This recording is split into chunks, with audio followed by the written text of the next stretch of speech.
跑了高速，然后可能也是今天风太大的原因了，我就开100多迈，然后就感觉这个车呢，然后直晃悠。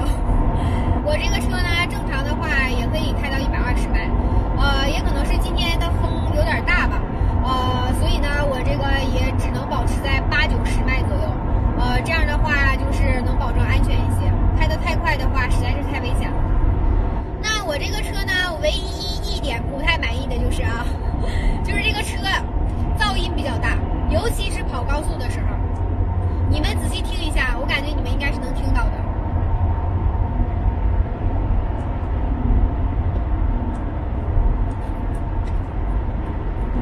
我现在呢，车里就是没有开音乐，没有开音乐的情况下呢，就感觉就嗡嗡的直响。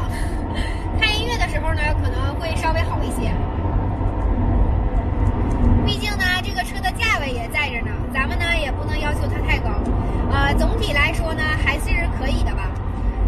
毕竟呢，这个车也陪我将近跑了4万公里，也陪伴我半年多了，半年多的旅行。我现在呢有点饿了，一会儿呢找一下前面的服务区，看有没有什么好吃的。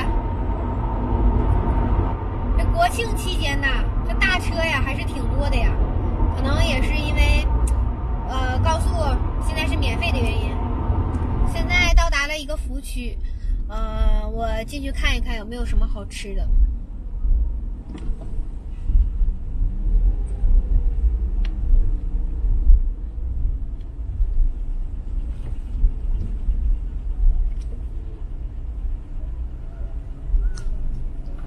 走了一圈啊，啥吃的没有。